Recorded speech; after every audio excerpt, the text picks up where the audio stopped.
आपल्या शहरातील प्रत्येक घडामोडी लेटेस्ट अपडेट पाहण्यासाठी आपल्या पब्लिक मीडिया चॅनलला लाईक, शेअर, सबस्क्राईब आणि फॉलो करायला विसरू नका। बदलापूर शहर सध्या 2 शासकीय कार्यालयांच्या भोंगळ कारभारामुळे मोठ्या प्रमाणात बदनाम झाले। ही 2 कार्यालये म्हणजे आपल्याला वीज पुरवठा करणारा महावितरण विभाग आणि पाणी पुरवठा करणारा महाराष्ट्र जीवन प्राधिकरण विभाग। ही दोन्ही कार्यालये बदलापूरकरांना योग्य प्रमाणात सुविधा पुरवण्यात अपयशी ठरत असल्यानं बदलापूर शहर बदनाम होत आहे। शिवाय इथं घरं घेणाऱ्यांची संख्या दिवसेंदिवस कमी होत आहे।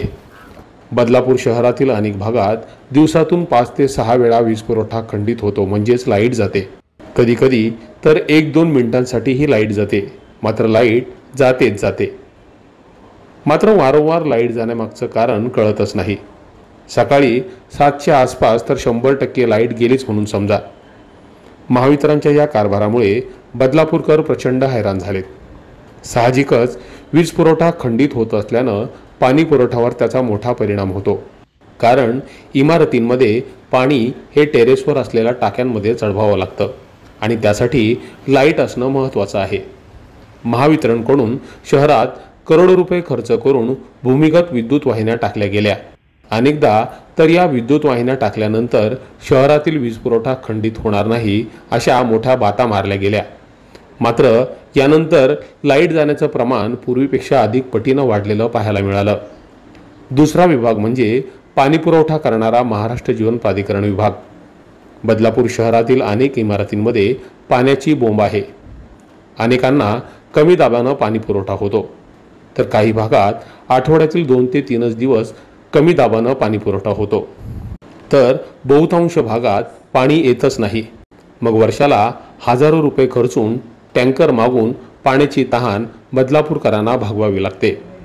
शिवाय काही नागरिक आपली तहान भागवण्यासाठी पाण्याचे जार मागवतात। पाणी पुरवठा होत नसल्यानं अनेकदा बदलापूरच्या अनेक भागातील रहिवाशांनी महाराष्ट्र जीवन प्राधिकरणाच्या विरोधात आंदोलन करून त्याकडे लक्ष वेधण्याचा प्रयत्न केलाय। या बातम्या प्रसारित झाल्या की संपूर्ण राज्यभरात त्या पाहिल्या जातात आणि त्यामुळे ज्याला कोणाला बदलापुरात घर घेण्याची इच्छा असेल तो इथली परिस्थिती पाहून बदलापुरात घर घेण्याचं टाळतो। साहजिकच याचा परिणाम बांधकाम व्यावसायिकांवर होतो।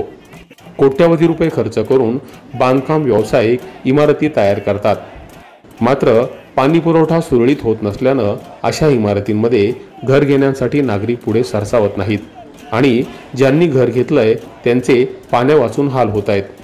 आता ही परिस्थिती बदलण्यासाठी आणखीन किती वर्ष लागतात की या 2 कार्यालयांच्या भोंगळ कारभारामुळे बदलापूरकरांना अनेक वर्ष मनस्ताप सहन करावा लागतो तेच पाहावं लागेल। दरम्यान या बातमीच्या माध्यमातून मांडलेली समस्या तुमच्या भागात खरंच असेल तर ही बातमी बघितल्यानंतर तुमची प्रतिक्रिया कमेंटच्या माध्यमातून नक्की मांडा, कारण प्रशासनापर्यंत या समस्येची भीषणता पोहोचण्यास मदत होईल। Public media, Badlapur.